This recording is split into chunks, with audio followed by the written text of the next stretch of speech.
our next program.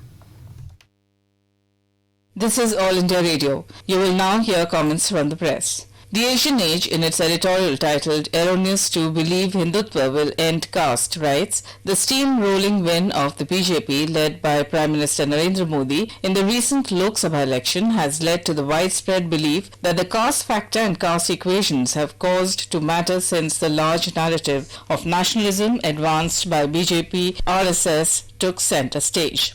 The real message behind this is that the Hindutva brand of nationalism, or Hindu Rashtra-oriented nationalism, to call it by its real name, is an instrument that can help Indian society eradicate the social evil of casteism. The proponents of this idea seek to ideologically exploit the fact that the so-called Mahagathbandhan of BSP and SP in Uttar Pradesh came a cropper in the elections. The Mahagathbandhan was formed to stop the Modi juggernaut in the country's largest state. Analysis on these lines appears motivated and simplistic. It obscures crucial, self-evident facts. For instance, in UP, the caste equation or lineup established by the BJP to take on the Mahagathbandhan was successful in the electoral contest as a result of electoral tactics, the right messaging and the like, and handily defeated the Mahagathbandhan. The BJP's campaign, while on the ground weaning away the non-Yadav and non-Jatav Dalits sections through the standard use of the caste card, gave the overarching call of nationalism.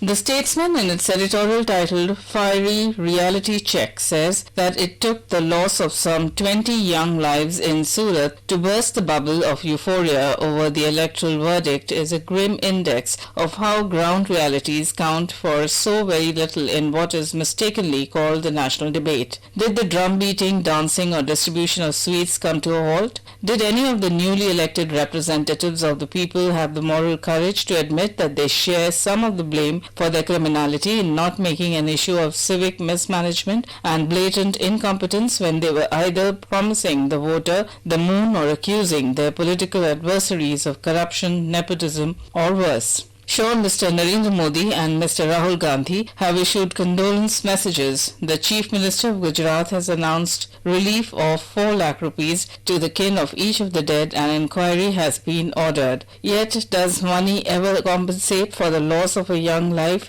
Just ask the families of the victims of the Upar tragedy in the capital 22 years back. Come June 13, the victims will be remembered, but are memories good enough? The Asian Age, in its editorial titled "UK Needs a Leader," comments, Britain's exit from the European Union (EU) to fulfill the people's wish in a 2016 referendum has claimed another prime ministerial victim in Theresa May. The first was David Cameron, whose democratic instinct to allow the referendum led to a surprise exit vote by a narrow margin, 51.9% in favour. May's reign has been shortest in modern British history. Her emotional speech announcing her June resignation, pointing to the hopelessness of her position simply because there is no such thing as a good Brexit. The career politician grappled with the knotty issue of Brexit ever since she assumed the top office, but she was always odds on to fall off the precipice despite her best efforts to negotiate with the European leaders over the terms on which the UK could leave. A no-deal Brexit could mean utter economic chaos on the island. The EU began as a much simpler common market and evolved to ease the movement of people also across frontiers. The basic insular nature of the UK might have been hidden from view when people were given the choice to stay in a mutually beneficial society or leave. It is the cost of leaving an interconnected world that stares at the UK now. It is said the options are many after the immediate matter of replacing May from one among 16 contestants to the post of Prime Minister, besides taking in the results of the EU elections.